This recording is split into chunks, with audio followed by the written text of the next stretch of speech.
Pipe cleaner വെച്ചിട്ട് എന്തെങ്കിലുമൊക്കെ ഉണ്ടാക്കാന്നുള്ള രീതിയിൽ ഓൺലൈനിൽ നിന്ന് വാങ്ങിച്ചായിരുന്നു കേട്ടോ ഈ ഒരു പൈപ്പ് ക്ലീനർ. പക്ഷേ സത്യം പറയാലോ, വാങ്ങിച്ച് കയ്യിൽ കിട്ടിയപ്പോഴത്തേക്ക് ഒരൊറ്റ കളർ പോലും ഞാൻ ആ ഫോട്ടോയിൽ കണ്ടതില്ലായിരുന്നു. ഞാൻ ആ ഫോട്ടോയിൽ ബ്രൗൺ കളർ കണ്ടായിരുന്നു, പക്ഷേ എൻ്റെ കയ്യിൽ കിട്ടിയപ്പോൾ ഒരൊറ്റ ബ്രൗൺ ഇല്ല. പിന്നെ കണ്ടതിൽ മുക്കാൽ കളേഴ്സും നല്ല ന്യൂഡ് ഷെയ്ഡ്സ് ആയിരുന്നു. പക്ഷേ എൻ്റെ കയ്യിൽ കിട്ടിയപ്പോൾ ഒറ്റ കളർ പോലും ന്യൂഡില്ല, നല്ല ബ്രൈറ്റ് കളേഴ്സ്. പിന്നെ ഉള്ളത് വെച്ച് ഓണം പോലെയൊന്നുമില്ല. അതുകൊണ്ട് തന്നെ റിട്ടേൺ പോളിസി ഒന്നും നോക്കിയില്ല. പിന്നെ അതെടുത്ത് സൂക്ഷിച്ച് വെച്ചിട്ട് ഇന്നാണ് കേട്ടോ എടുക്കുന്നത്. ഇന്ന് ഈ ഒരു വീഡിയോ എടുക്കുന്നതിന് മുമ്പ് ഒരു ട്രയൽ എന്നുള്ള രീതിയിൽ ആ ഒരു മഞ്ഞയും ചുവപ്പും കോമ്പിനേഷനിൽ ഞാൻ ചെയ്തു നോക്കിയായിരുന്നു. അപ്പോൾ അത്യാവശ്യമൊക്കെ എനിക്ക് സക്സസ് ആയി വന്നുകൊണ്ട് തന്നെ വീണ്ടും ചെയ്യാന്നുള്ള രീതിയിലാണ് ഇത് ചെയ്യുന്നത്.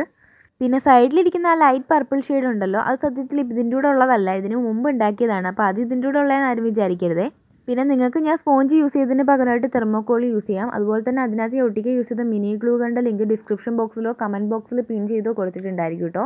അത്യാവശ്യം നല്ലൊരു പ്രോഡക്റ്റാണ്. ആൻഡ് അതിൻ്റെ കൂടെ നമുക്ക് ഗ്ലൂ സ്റ്റിക്ക് ഫ്രീ ആയിട്ടുണ്ട്. ഞാൻ ഏകദേശം 2 ഗ്ലൂ സ്റ്റിക്കോളം യൂസ് ചെയ്തിട്ടുണ്ട്. ഇതുവരെ കുഴപ്പമൊന്നുമില്ല, നല്ല രീതിയിൽ തന്നെ വർക്കും ആവുന്നുണ്ട് കേട്ടോ. പർപ്പിൾ, ഓറഞ്ച്, ഗ്രീൻ അങ്ങനെയൊക്കെയുള്ള കളേഴ്സ് ആയതുകൊണ്ട് തന്നെ ചേരുമ്പോൾ എങ്ങനെയായിരിക്കും എന്നുള്ളൊരു ഇതുണ്ടായിരുന്നു. പക്ഷേ എനിക്ക് ഇഷ്ടപ്പെട്ടു. ഇഷ്ടപ്പെട്ടാൽ ലൈക്ക് ചെയ്യാനും സബ്സ്ക്രൈബ് ചെയ്യാനും മറക്കരുതേ.